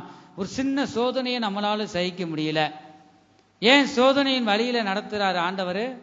சோதனை வரும்போது நீ பாக்கியம், உன் குடும்பம் பாக்கியம் உள்ளது. தேவன் என்னை புடமிடுகிறார். நான் பித்தாலையா, ஒரிஜினலா, என் விசுவாசம் எந்த அளவுக்கு இருக்கு, விசுவாசத்துல எந்த அளவு, அன்புல எந்த அளவு, தேவன் ரேச தட்டி பார்க்கிறார். ஆகவே நீ ரேச தட்டி பார்க்கும் போதே கதற கிளம்பிடு, ஐயோ ஐயோ எனக்கு மாதிரி சோதனை யாருக்கும் வரக்கூடாது, ஐயோ நம்ம பிள்ளை இப்படி பயப்படுதே சொல்லிட்டு ஒரு சில நேரம் சோதனையே டக்குன்னு இடையில நிப்பாட்டுறார். நிப்பாட்டும் போது நீங்க ஜெயம் கொள்ள முடியாது. கர்த்தருக்கு ஸ்தோத்திரம். இந்த சோதனையை சகிக்கணுங்க, சாதிச்சு காமிக்கணும். கர்த்தருக்கு ஸ்தோத்திரம். சோதனையை சகிக்கிற மனுஷன் தான் பாக்கியவான், அவன் உத்தமன் என்று விளங்கின பின்பு கர்த்தர் தம்மிடத்தில் அன்பு கூறுகிறவர்களுக்கு வாக்குத்தத்தம் பண்ணின ஜீவ கிரீடத்தை பெறுவான். அநேகருக்கு சோதனையை பார்க்கிறோம். கர்த்தருக்கு ஊழியத்தின் பாதையிலும் கூட ஒரு இடத்துல பணம் போட்டு சோதிக்கிறாங்களாம். எப்படி ஊழியத்துக்கு இந்த ஸ்தாபனத்துல நடந்த சம்பவம். கர்த்தருக்கு ஸ்தோத்திரம். அது இந்த பணத்து மேல அவன் ஊழியத்துக்கு உண்மையாக வந்திருக்கிறானா இல்லைன்னா பணத்துக்கு ஆசைப்பட்டு வந்திருக்கிறானா? நம்ம நினைக்கிறோம் பல விதத்திலையும் இதெல்லாம் ஆண்டவர் கட்டளையிட்டு இருக்காரா இல்லையா, இது எனக்கு இது நாள் வரைக்கும் தெரியாது. கர்த்தருக்கு ஸ்தோத்திரம். ஆனா நடக்கிறதெல்லாம் கர்த்தருக்கு தெரியும். நீர் என்னை காண்கிற தேவன் என்று பாருங்க. பணம் இருக்கு, இது ஆசைப்பட்டு என்னாவது செஞ்சிருவோமா ஆலயத்துக்குள்ள? கர்த்தருக்கு ஸ்தோத்திரம். ஆகவே இதுல கொஞ்சம் கூட சிந்தையை வைக்கல. இப்ப விட அப்ப தீவிரமா அவ்வளவு பாருங்க. அந்த நேரத்துல ஊழியத்துக்கு வரும்போது அவ்வளவு அருமையா இருந்தாலும் என் நம்பிக்கையை தேவன் மேல் வச்ச நம்பிக்கை விட்டுறக்கூடாது. கர்த்தரை நம்பி வந்திருக்கேன். எனக்கு கொடுத்ததை ஆண்டவர் என்னோட பேசின வார்த்தை அதுதான். என் வேலையை நீ சரியா செய், உன் தேவையை சந்திப்பேன். ஆண்டவர் பேசின வார்த்தை. ஆகவே அதை நான் பிடித்து கொண்டு 2-3 வசனத்தின் மூலமா, வார்த்தை மூலமாய், சொப்பனத்தின் மூலமாக பேசினதை நான் உறுதிப்படுத்தி கொண்டு இருந்தேன். கர்த்தருக்கு ஸ்தோத்திரம். அதை நான் பார்த்து அந்த தலைவருக்கு நான் கொடுக்கும்போது, சரி உண்மை உள்ளவர் தான் பாருங்க, நீ இப்படி சோதிக்கிறியா? ஆண்டவருடைய அன்பு எனக்கு இருக்கிறதுனால ஆண்டவர் ஒரு சில நேரங்களில் அவன் உன்னை சோதிக்க பார்க்குறான். அதுதான் பாருங்க. ஆண்டவர் ரேசா நம்ம எப்பயும் நாம் தெளிவுள்ளவர்களா இருக்கணும். கிறிஸ்தவர்கள் சொன்னா பொய் சொல்ல மாட்டாங்க, எந்த பணத்துக்கும் ஆசைப்பட மாட்டாங்க. அப்படி ஒரு சாட்சி அந்த நாட்கள் இருந்துச்சு, இந்த நாட்களையும் காணப்படணும். அது உங்களுக்கும் அந்த இப்படிப்பட்ட சோதனைகள் பல விதத்துல வரும். ஆபிரகாமுக்கு ஒரு சோதனை, ஆனா உங்களுக்கும் குடும்பங்களையும் உங்க ஜீவியத்திலும் நீங்க மூழ்கி ஞானஸ்தானம் எடுக்கும்போது, தேவனோடு உடன்படிக்கை பண்ணும்போது, அவருடைய பிள்ளையாக அவர் ஏத்துக்கிட்டார், அங்கீகாரம் பண்ணிட்டார். இருந்தாலும் முழுமையா என் பிள்ளையா இருக்கியான்னு ஒரு சில சோதனை வரும். அந்த சோதனை என்னதான் செய்யணுமா? சகிக்க வேண்டும். சோதனையை சகிக்கிற மனுஷன் பாக்கியவன், அவன் உத்தமன் என்று விளங்கின பின்பு. நீ உத்தமன், சரி, சகலத்திலும் உண்மையா இருக்க, இந்த அங்கீகாரம் தேவன் கொடுத்த பின்பு கர்த்தர் தம்மிடத்தில் அன்பு கூறுவர்களுக்கு வாக்குத்தத்தம் பண்ணின ஜீவ கிரீடத்தை பெறுவான். சோதனை சகிக்கிறவர்களுக்கு தான் இதெல்லாம் கிடைக்கும். அவர் வரும்போது ஜீவ கிரீடத்தை தருவார். அதுவும் இல்லாம இந்த பூமியில நம்ம ஆராதனைக்கு வரலாம், தேவனை நாம் ஆராதிக்கலாம். ஆனா மற்றவர்களுக்காகவும் கூட நாம் ஜெபிக்கலாம். தேசத்திற்காக, சபைக்காக, நம் குடும்பத்துக்காக எல்லாம் நாம் ஜெபிக்கலாம். ஆனா பக்கத்தில் இருக்கிறவரோடு சமாதானமா இருலனா அத்தனை வேஸ்ட் தான். அந்த ஜெபங்களை ஒருபோதும் தேவன் கேட்க மாட்டார் என்று நான் சொல்லல, தேவனுடைய பரிசுத்த வேதாகமும் சொல்லுகிறது. கர்த்தருக்கு ஸ்தோத்திரம். ஆகவே இந்த நாட்கள்ல நாம் தேவன் நமக்கு வைக்கும் சோதனையில பொறுமையோடு சகிக்கணும். உன்னை துன்பப்படுத்துறாங்களா, அவர்களுக்காக ஜெபம் பண்ணு. பரிசுத்த வேதாகமத்தை எடுத்து மத்தேயு எழுதின சுவிசேஷத்தை எடுத்து நீங்க வாசிக்கணும். லூக்கா சுவிசேஷத்திலும் இப்படி வருது. அப்ப அவர்களுக்காக நீ ஜெபிக்கும் போது அவங்க தோல்வி அடைஞ்சிருவாங்க, பிசாசு வெக்கப்பட்டு போயிடுவான். ஆனா அந்த சோதனை நீ சகிக்கிறிய, நீ ஜெயத்தை உனக்கு தருவார். கர்த்தருக்கு ஸ்தோத்திரம். ரகசியம் அதுதான். கர்த்தருடைய பரிசுத்த நாமத்திற்கு மகிமை உண்டாகட்டும். அதுவும் இல்லாம நம்ம சமாதானம் இல்லாம இருந்துட்டு தேவன் இந்த வேளையில இப்ப வருவார் என்றால் இந்த ஜீவ கிரீடத்தை தருவேன்னு சொன்னாரு. ஆனா முழுமையாக ஒரு பேருக்காக ஜீவிக்கிற ஊழியர்களும் சரி, விசுவாசிகளும் சரி, ஒரு பேருக்காக ஒரு சில பேர்ல கசப்பை வைத்து கொண்டு நம்ம ஆலயத்துக்கு வருகிறவர்களா இருந்தா, இப்ப ஆண்டவர் வந்தா ஜீவ கிரீடம் கிடைக்குமா? நம்மளே பிளாஸ்டிக்ல என்ன செய்யணும், பேப்பர்ல கூட கிரீடத்தை செஞ்சு நம்ம தலையில வச்சுக்கிற வேண்டியதான். ஒரு காத்து அடிச்சா பறந்துட்டு ஓடிடும் பிச்சுக்கிட்டு. பாருங்க, அதை நாம் பெற்றுக்கொள்ள நம்ம ஆலயத்துக்கு வரல. சோதனையை சகிக்க வேண்டும். ஆபிரகாமுக்கு தேவன் வச்ச சோதனையை சகித்தான். ஆபிரகாமுக்கு ஜெயத்தை கர்த்தர் தந்தார். நாம் இந்த நாட்களை எப்படியாக நாம் வாழ்ந்து கொண்டிருக்கிறோம்? கர்த்தருக்கு ஸ்தோத்திரம். பாருங்க, சோதனையை சகிக்கிற மனுஷன் பாக்கியவான், உத்தமன் என்று விளங்கி. உத்தமன நீ இருக்கிறியா? அது மூலமா தான் தேவன் சோதிக்கிறார். கர்த்தருக்கு ஸ்தோத்திரம். இரண்டாவது பார்க்கிறோம், இந்த காரியத்தை மட்டும் நாம் பார்ப்போம். இரண்டாவது,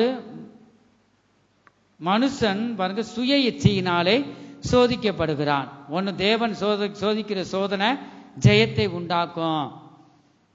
சோதனையிலிருந்து விடுவிக்க ஒரு இடத்துல வாசிக்கிறோம், ஒரு சில காரியங்கள்ல வந்து அடி விழுகும். ஒவ்வொரு குடும்பங்கள்ல பெருசா அடி விழுகும், ஒரு சில சின்ன அடிகள். அடிச்சா என்ன ஆகும்? நம்ம சரீரத்தை காயம் உண்டாகும். கர்த்தருக்கு ஸ்தோத்திரம். நீரே அடித்தீர், நீரே இந்த காயத்தை கட்டும். அப்படி ஒரு இடத்துல சொல்றத பார்க்கிறோம். நீங்க தானே நீ அடிச்சீங்க, ஏதோ தப்பு பண்ணிட்டேன், உன்னை துக்கப்படுத்துற மாதிரி நடந்துக்கிட்டேன். ஒரு அடி அடிச்சு ஆண்டவர் திருப்புறார். நீ போற வழி சரியில்லை, ஒரு அடி, அன்பின் அடி. அப்ப அந்த அடிக்கிற அடி சாதாரணமாக இருக்கும். கர்த்தருக்கு ஸ்தோத்திரம். காயங்கள் இருக்கு, நீ தானே அடிச்ச, இந்த காயத்தை கெட்டு பாருங்க. கர்த்தருக்கு ஸ்தோத்திரம். இந்த வசனம் அழகா இருக்கும். ஆகவே நாம் இந்த நாட்களிலும் கூட நாம் பார்க்கிறோம், கர்த்தர் அன்பு கூறுவர்களுக்கு தான் அந்த வாக்குத்தத்தம் பண்ணின ஜீவ கிரீடத்தை தருவார். அப்படி நல்ல வழியிலே நம்ம திருப்பி கொண்டு போறதுக்கு தேவன் சோதிப்பார். அதிலிருந்து தப்பித்து கொள்ள அவர் ஜெயத்தை தருவார். இரண்டாவது, மனுஷன் சுய இச்சையினாலே சோதிக்கப்படுகிறான். இது தேவன் சோதிக்கிற சோதனை இல்லை.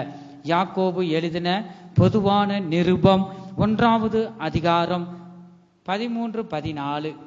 சோதிக்கப்படுகிற எவனும் நான் தேவனால் சோதிக்கப்படுகிறேன் என்று சொல்லாதிருப்பானாக. சோதிக்கப்படுகிற எவனும், நீ சிறு பிள்ளையா இருக்கலாம், வாலிபனா இருக்கலாம், பல்லு போன கிழவியா இருக்கலாம்.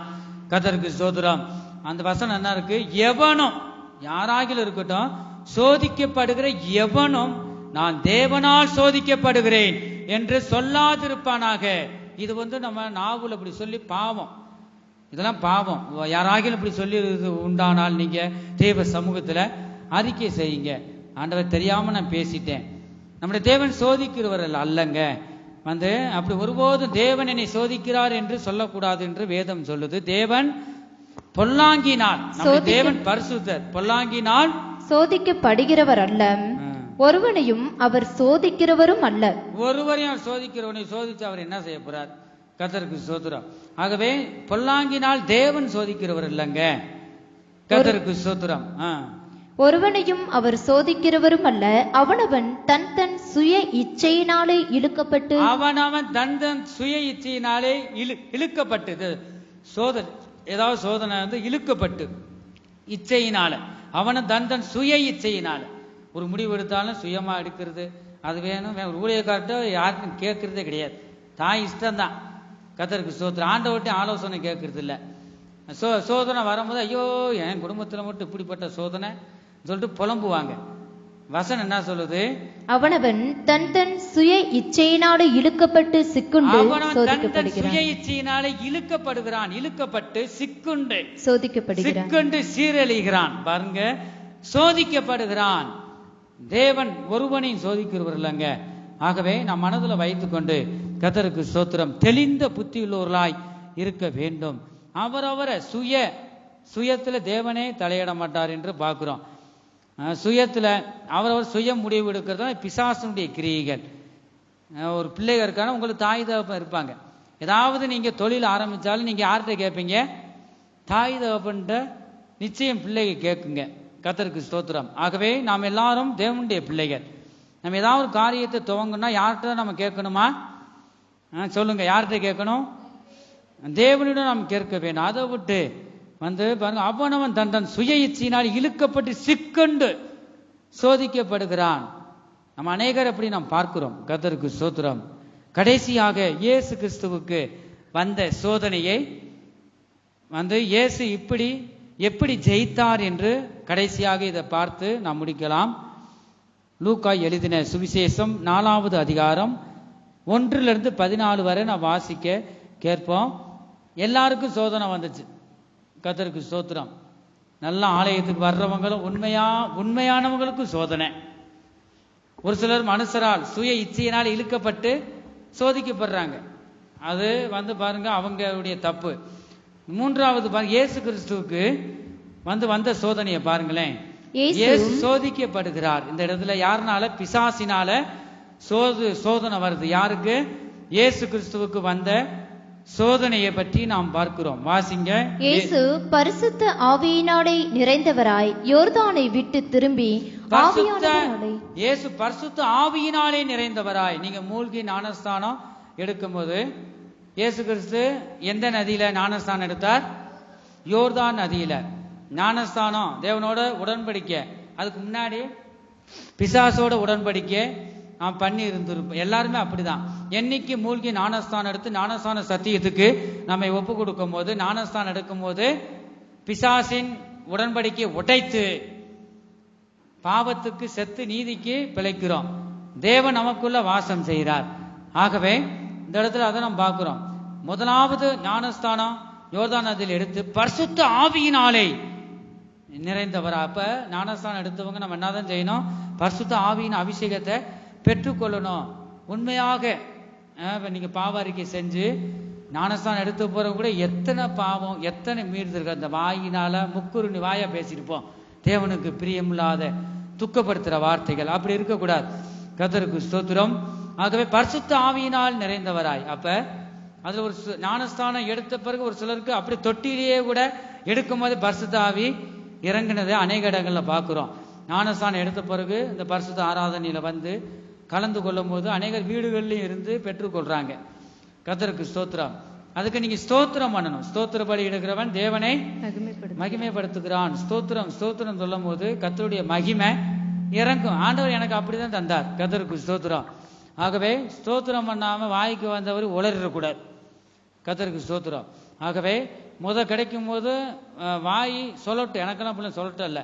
ஆண்டவர் அப்படியே அந்நிய பாஷையை கொடுத்து ஒரு மகிமை, தேவனுடைய வல்லமை எனக்குள்ள இறங்கிச்சு. அப்படிதான் ஒவ்வொருத்தவங்களுக்கும் ஒவ்வொரு விதமா ஆண்டவர் கொடுப்பார். அபிஷேகம் வர்றதுக்கு முன்னாடி வாய்க்கு வந்தது உளறக்கூடாது. வந்து உண்மையிலேயே லூசு கிறுக்குன்னு சொல்லிடுவாங்க. கர்த்தருக்கு ஸ்தோத்திரம்.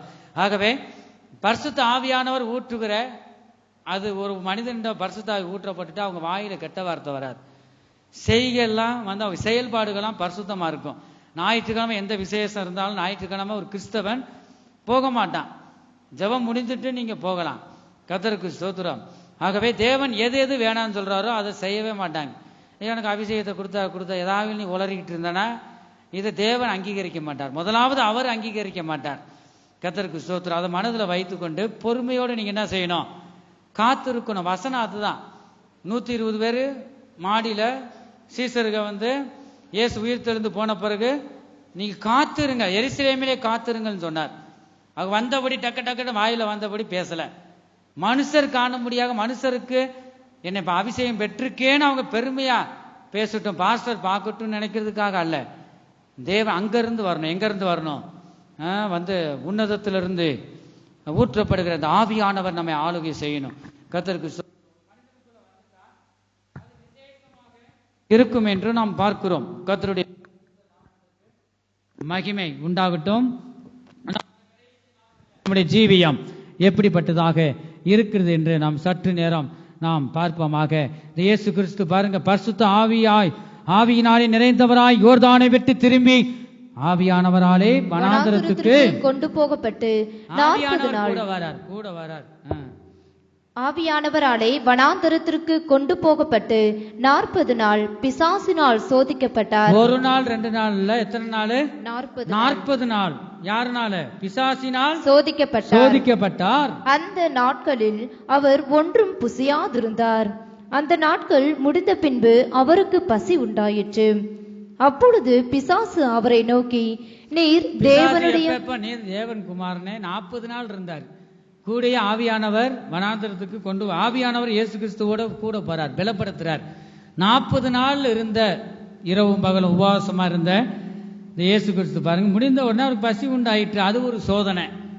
கர்த்தருக்கு ஸ்தோத்திரம். பசி உண்டாயிற்று. அப்பொழுது பிசாசு அவரை நோக்கி, நீர் தேவனுடைய குமாரனை யானால் இந்த கல் அப்பமாகும்படி சொல்லும் என்றான். அவர் பிரதித்திரமாக, மனுஷன் அப்பத்தினாலே மாத்திரமல்ல தேவனுடைய ஒவ்வொரு வார்த்தையினாலும் பிழைப்பான் என்று எழுதி இருக்கிறதே என்றார். பின்பு பிசாசு அவரை உயர்ந்த மலையின் மேல் கொண்டு போய் உலகத்தின் சகல ராஜ்யங்களையும். எதனால ஜெயித்தார்? தேவனுடைய வார்த்தையை, தேவனுடைய வார்த்தை தான் வந்து நமக்கு ஜெயத்தை கொடுக்கும். இயேசு கிறிஸ்து சொல்றாரு பாத்தீங்கன்னா 4வது வசனத்துல, மனுஷன் அப்பத்தினால மாத்திரமல்ல தேவனுடைய ஒவ்வொரு வார்த்தையினாலும் பிழைப்பான் என்று எழுதியிருக்கிறதே என்ற அந்த தூதனும் வந்து தேவனோட அருகில நின்றவன் தான். பெருமையினால் விழுந்து போன பிசாசு தான். அவனுக்கும் தேவ வசனம் தெரியும். அதனாலதான் எழுதியிருக்கு. அதை பாரு கொஞ்சம். ஆண்டவர் சொல்றார் இயேசு கிறிஸ்து என்று எழுதியிருக்கிறதே. அந்த வசனத்தை கொண்டுதான் இயேசு சாத்தானை ஜெயித்தார். பின்பு பிசாசு அவரை உயர்ந்த மலையின் மேல் கொண்டு போய் உலகத்தின் சகல ராஜ்யங்களையும் ஒரு நிமிஷத்திலே அவருக்கு காண்பித்து, ஒரு நிமிஷம் பாருங்க, ஒரு நிமிஷத்துல அந்த ராஜ்யத்தை எல்லாத்தையும் காமிச்சிட்டான். இவைகள் எல்லாவற்றின் மேலும் உள்ள அதிகாரத்தையும் இவைகளின் மகிமையையும் உமக்கு தருவேன். இவைகள் எனக்கு ஒப்பு கொடுக்கப்பட்டிருக்கிறது. யாருக்கு? பிசாசுக்கு ஒப்பு கொடுக்கப்பட்டிருக்கு. ஆதாம் ஏவாளும் கீழ்ப்படியாம விழுந்த போது பிசாசு கீழ்ப்படிஞ்சதுனால தேவன் கொடுத்த அத்தனை ஆசீர்வாதமும் இந்த உலகம் போற பிசாசு கையில அகப்பட்டுருச்சு. அதனாலதான் அந்த அதிகாரமும் பிசாசு பாருங்க, அவனும் வல்லமை உடையவனாய் தேவனுடைய ஆசீர்வாதம் மனுஷனுக்கு கொடுக்கப்பட்டு அவன் பறித்து தான் கொண்டான். கேட்டு வாங்கல அந்த பிசாசு. அவன் கீழ்ப்படிஞ்சதுனால தேவனுடைய நமக்கு மனிதனுக்கு உள்ள ஆசீர்வாதம் போயிருச்சு. இந்த அதிகாரம் எல்லாம் அவனுக்குள்ள இருக்கு. அதான் இயேசு கிறிஸ்துவை நோக்கி இந்த வார்த்தையை சொல்றத பாக்குறோம். ஒரு நிமிஷத்துல காமிச்சு, இவைகள் எல்லாவற்றின் மேல் உள்ள அதிகாரத்தையும் இவைகளின் மகிமையும் உமக்கு தருவேன்.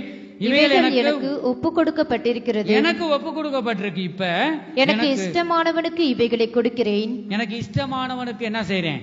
இவைகளை கொடுக்கிறேன். இஷ்டமானவன் நம்ம நினைக்கிறோம் அவன் அக்கிரமம் பண்றான், அவன் கொலைகாரன், தேவனுடைய ஆலயத்துக்கு வர மாட்டேங்கிறான். ஒரு சகோதரன் அப்படிதான். கர்த்தருக்கு ஸ்தோத்திரம்.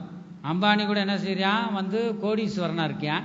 அதெல்லாம் ஆண்டவர் ஆலயத்துக்கு போறேன். அதெல்லாம் திமிரு வாயி பாருங்க. அப்படி சொல்லுவன்ட்ட எனக்கு விடுதலை கொடுத்தாரு. இப்படி சொல்லக்கூடாதப்ப அந்த ஒரு தைரியம் இல்லை. கர்த்தருக்கு ஸ்தோத்திரம். அதை தைரியமா ஊழியக்காரர்கிட்ட வந்து இப்படிலாம் சொல்றாங்க. உனக்கு அறிவு எங்க போச்சு? ஆண்டவர் தானே உன்னை விடுவித்தார் சொல்லணும்ல. கர்த்தருக்கு ஸ்தோத்திரம். அது பிசாசு பாருங்களேன், அக்கிரமம் பண்றவனை நான் ஏன் இஷ்டம் உள்ளவனுக்கு அக்கிரமம் பண்றியா, பொய் சொல்றியா, ஒரு குடும்பத்தை கெடு, எனக்கு என்னென்ன விரும்புறனோ பிசாசு விரும்புற காரியத்தை நீங்க செஞ்சீங்கன்னா நீங்க கோடீஸ்வரனா இருப்பீங்க. நான் சொல்ல வேத வசனம் சொல்லுது. கர்த்தருக்கு ஸ்தோத்திரம். எனக்கு ஒப்பு கொடுக்கப்பட்டிருக்கு. என் இஷ்டமானவருக்கு நான் இவையெல்லாம் தாரேன். இயேசு கிறிஸ்துட்ட அதிகாரமா பிசாசு சொல்றான். ஆகவே பாருங்க, அப்படிதான் வந்து அக்கிரமம் பண்றவன இதெல்லாம் எத்தனை நாள்? இந்த பூமியில கொஞ்ச நாள் தான். நம்ம உயிரோடு இருக்கும்போது பாதி நாள்லயே அவன் இல்லாம போயிடுவாங்க. கர்த்தருக்கு ஸ்தோத்திரம். ஆக பிசாசு கொடுக்கிற ஆசீர்வாதம் சமாதானத்தை தராது. ஆகவே இந்த இடத்துல அதை நாம் வாசிக்கிறோம். இவைகள் எல்லாவற்றையும் ஒப்பு கொடுக்கப்பட்டு இஷ்டமானவனுக்கு தருவேன். நீர் என்னை பணிந்து கொண்டால் எல்லாம் உம்முடையதாகும் என்று சொன்னான். ஏசப்பாவுக்கு எல்லாம் மகிமையை காமிக்கும் போது அதுல அடிபணி இல்லைங்க. என்ன சொன்னாரு? நீர் என்னை, பிசாசு சொல்ற, நீ என்னை பணிந்து கொண்ட எல்லாம் உம்முடையதாகும் என்று சொன்னான். தெளிவா இருந்தார், புத்தியாக இருந்தார். கர்த்தருக்கு ஸ்தோத்திரம். ஞாயிற்றுக்கிழமை கல்யாணம் இருக்கு, 2 லட்ச ரூபா உனக்கு தாரேன். எப்படியும் ஒரு சிலருக்கு சோதனை வரும். வாழ்ந்தோனாலாம் விழுந்துருவாங்க. இயேசு கிறிஸ்து நிதானமா அந்த சோதனையை ஜெயிக்கிறார். கர்த்தருக்கு ஸ்தோத்திரம். 8வது வசனம், இயேசு அவனுக்கு பிரேயத்துரமாக என்றால் மறுமொழியாக, எனக்கு பின்னாக போ சாத்தானே, உன் தேவனாகிய கர்த்தரை பணிந்து கொண்டு அவர் ஒருவருக்கே ஆராதனை செய்வாயாக என்று எழுதி இருக்கிறதே என்றார். அப்பொழுது ஆராதனை செய்யணுமா என்று எழுதி இருக்கிறது. பாரு, பைபிள் எடுத்து வாசி, ஒழுங்கா வாசி. ஆண்டவர் சொல்றாரு. அப்பொழுது அவன் அவரை எருசலேமுக்கு கொண்டு போய் தேவாலயத்து உப்பருகையின் மேல் அவரை நிறுத்தி, நீர் தேவனுடைய குமாரனை யானால் இங்கே இருந்து தாழ குதியும், ஏனெனில் உம்மை காக்கும்படிக்கு தம்முடைய தூதர்களுக்கு உம்மை குறித்து கட்டளையிடுவார் என்றும் உமது பாதம் கல்லில் இடராதபடிக்கும் அவர்கள் உம்மை கைகளில் ஏந்தி கொண்டு போவார்கள் என்றும் எழுதி இருக்கிறது என்று சொன்னான். அதற்கு இயேசு, சர்வ வல்லமையுள்ளவர், மிகுந்த சக்தி படைத்தவர். ஆனா சோதனை காலத்துல அவர் ஏதாவது ஒரு பார்வை பார்த்தா பிசாசு சாம்பலா போயிடுவான். ஆனா தேவன் எனக்கு வச்ச இந்த சோதனை நான் ஜெயிப்பேன். இயேசு தெளிந்த புத்தி உள்ளவர், ஞானம் உள்ள தேவன். மனதில் வைத்து பிசாசு எங்கெங்க போகுது வசனத்தை சொல்லுதுங்க. ஒரு சில நேரங்களில் வசனத்தை கொண்டே வந்து அப்படியும் வரும். ஒரு சிலர் சோதிப்பாங்க பாருங்க. அதெல்லாம் பிசாசுடைய கிரியைகள். பிசாசு எதை கொண்டு? வசனத்தை கொண்டு தான் ஆண்டவருக்கு சொல்றான். சொல்லும் போது தான் உமது பாதம் கல்லி இடராதபடிக்கு அவர்கள் உண்மை கைகளில் ஏந்தி கொண்டு போவாங்களே, அப்படி எழுதிருக்கு. அதற்கு இயேசு, உன் தேவனாகிய கர்த்தரை பரீட்சை பாராதிருப்பாயாக என்று சொல்லி இருக்கிறதே என்றார். எழுதியிருக்கிறதே என்று சொல்ற. பிசாசு பதில் இந்த வசனத்துல பாருங்களேன், ஏந்தி கொண்டு போவார் என்றும் எழுதியிருக்கு சொல்லிட்டு பதிலுக்கு இந்த பிசாசு சொல்றான். 12வது வசனம், அதற்கு இயேசு, உன் தேவனாகிய கர்த்தரை பரீட்சை பாராதிருப்பாயாக என்று சொல்லி இருக்கிறதே என்றார். பரீட்சை பாருங்க, அநேகர் ஊழியக்காரர்களையும் விசுவாசிகளும் பரீட்சை பார்க்கறது நீ யார்? கர்த்தருக்கு ஸ்தோத்திரம். ஆகவே அது பிசாசுடைய கிரியைகள். அது ஆண்டவர் சொல்றாரு, உன் தேவனாகிய கர்த்தரை பரீட்சை பாராதிருப்பாயே என்று சொல்லி இருக்கு. பாரு, போய் வசனத்தை எடுத்து படி. இயேசு சொல்லும் போது, பிசாசானவன் சோதனை எல்லாம் முடித்த பின்பு சில காலம், சோதனை எல்லாம் நமக்கு வைத்த சோதனை எல்லாம் முடிந்த பின்பு, அப்படிதான் வாசிக்கிறோம். சில காலம் அவரை விட்டு விலகி போனான். பின்பு இயேசு ஆவியானவருடைய பலத்தினாலே கலிலேயாவுக்கு திரும்பி போனார். அவருடைய கீர்த்தி சுற்றிலும் இருக்கிற தேசமெங்கும் பரம்பிற்று. சோதிக்கப்படுகிறவர்களுக்கு கர்த்தர் உதவி செய்ய வல்லவராயிருக்கிறார். எத்தனை பேர் நம் ஜீவியத்தில் சோதனை வரும்போது நாம் ஜெயிக்கிற அந்த சக்தி நமக்கு இருக்கிறதா? கர்த்தரை நோக்கி எத்தனை பேர் நாம் பார்க்கிறோம்? கர்த்தருக்கு ஸ்தோத்திரம். திராணிக்கு மேலாக சோதிக்கப்பட ஒரு நாளும் விட மாட்டார். திராணிக்கு மேலாக சோதிக்கப்பட ஒரு நாளும் விட மாட்டார். தாங்கிடும் பலம் தருவார். தப்பி செல்ல வழி செய்வார். நீ தப்பி செல்ல வழி செய்வார். கலங்கிடவே வேண்டாம். கலங்கிடவே வேண்டாம். கலங்கிடவே வேண்டாம். கலங்கிடவே வேண்டாம். நம் இயேசு கைவிட மாட்டார். நம் இயேசு கைவிட மாட்டார். அல்லேலூயா. திராணிக்கு மேலாக சோதிக்கப்பட ஒரு நாளும் நம்மை விட மாட்டார். தாங்கிடும் பலன் தருவார். நீ இந்த சோதனை தப்பி செல்ல அவர் வழியும் போக்கையும் அவர் உண்டு பண்ணுவார். 1 பேதுரு 2வது அதிகாரம் 19 21 வரை நம்ம வாசிக்கும் பொழுது, நம்ம அநியாயமா பாடுபட்டு ஆண்டவர் சோதிக்கிறாருன்னு நினைக்கக்கூடாது. கர்த்தருக்கு ஸ்தோத்திரம். தேவன் வச்ச சோதனையிலிருந்து நம்ம பொறுமையா இருந்து சகிச்சாதான் நமக்கு பிரதிபலன் கிடைக்கும் என்று நாம் வாசிக்கிறோம். 1 பேதுரு 2வது அதிகாரம் 19 20 21. ஏனெனில் தேவன் மேல் பற்றுதலாய் இருக்கிற மனசாட்சி நிமித்தம் ஒருவன் அநியாயமாய் பாடுபட்டு உபத்திரவங்களை பொறுமையாய் சகித்தால், பொறுமையாக சகித்த அநியாயமா தான் இருக்கும், ஆனா அதுல நீ பொறுமையாக சகித்தால் அதுவே பிரீதியாயிருக்கும். நீங்கள் குற்றம் செய்து அடிக்கப்படும் போது பொறுமையோட சகித்தால் அதனால் என்ன கீர்த்தி உண்டு? அவ பேசினா நானும் பேசினேன். குற்றம் செய்து அடிக்கப்பட்டு அது என்ன பிரயோஜனம்? நீதான் பேசிட்டிய, பதிலுக்கு பதில் பேசிட்டிய, அது என்ன பிரயோஜனம்?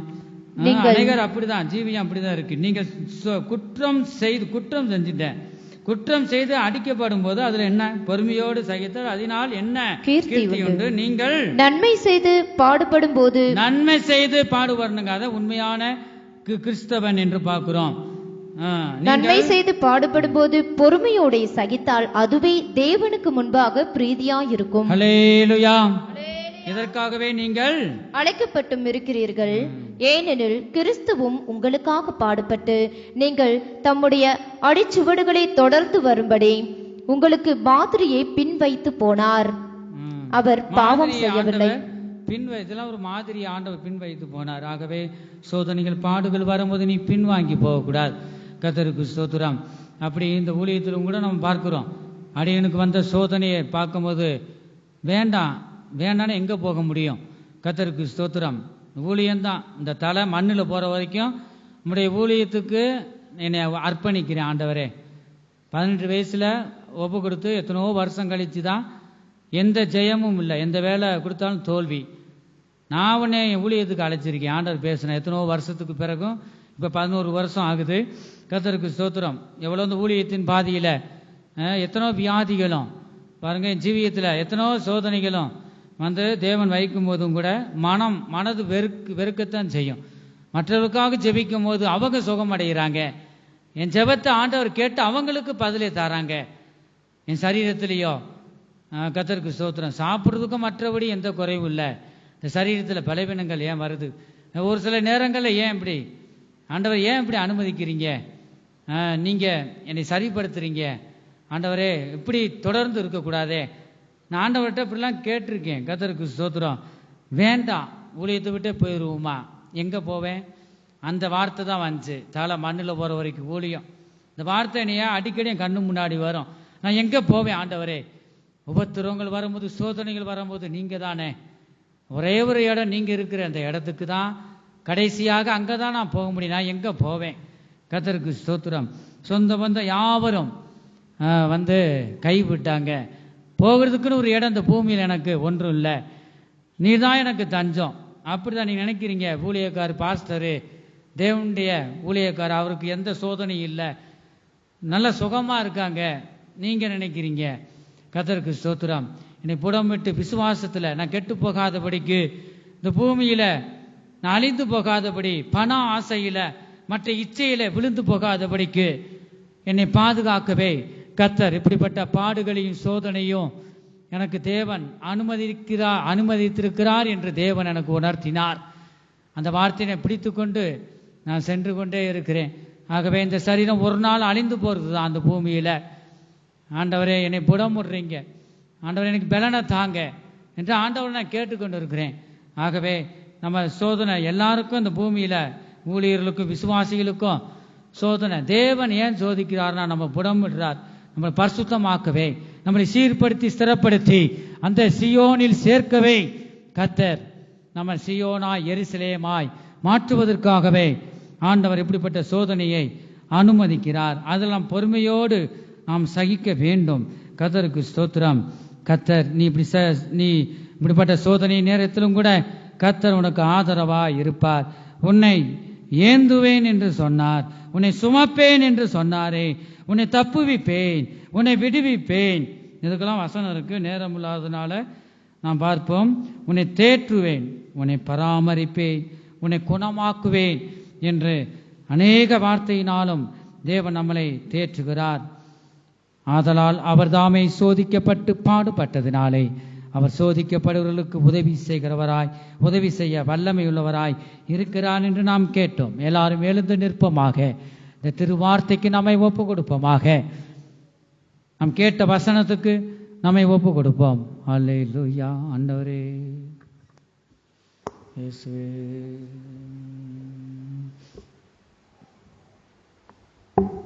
அல்லேலூயா. ஆண்டவரே, நமக்கு இந்த சோதனை துன்பங்கள் இருக்கு, நீ கவலைப்பட வேண்டாம். நீ கர்த்தரை நோக்கி நீ கூப்பிடுவாயாக. அவர் எல்லா சோதனையிலும் தப்பித்துக் கொள்ள நமக்கு கர்த்தர் உதவி செய்வார். அவர் தாமே சோதிக்கப்பட்டு பாடுபட்டதினாலே அவர் சோதிக்கப்படுபவர்களுக்கு எல்லாருக்கும் உதவி செய்ய வல்லமையுள்ளவர் என்று கர்த்தர் பேசினார். அந்த வார்த்தை மூலமாக கர்த்தர் ஒவ்வொருவரையும் ஆசீர்வதிப்பாராக. கர்த்தருக்கு ஸ்தோத்திரம். மரணத்தின் கண்ணி என்னை சுற்றி சூழ்ந்திட்ட போதும் மரணத்தின் பலன் அளித்து புதிய ஜீவனை ஈந்தார். மரணத்தின் கண்ணி என்னை சுற்றி சூழ்ந்திட்ட போதும் மரணத்தின் பலன் அளித்து புதிய ஜீவனை ஈந்தார். அக்கினி சோதனைகள் அலையென மோதிடேனும் விசுவாச பாதையிலே வெந்திடா காத்திரன்றோ.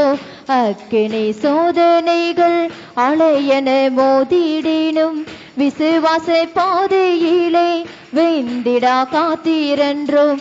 என்னை சர் தேடி வந்தார், எந்தனது கண்ணீர் கண்டார்.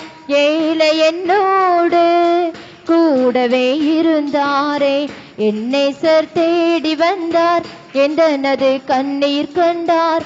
ஏழை என்னோடு கூடவே இருந்தாரே. மனித காயமெல்லாம் விருதவாய் போய் வீடினும் தாயுளம் கொண்ட அன்பர் ஆற்றி அணைத்திட்டாரே. மனித காயமெல்லாம் விருதவாய் போய் வீடினும் தாயுளம் கொண்ட அன்பர் ஆற்றி அணைத்திட்டாரே.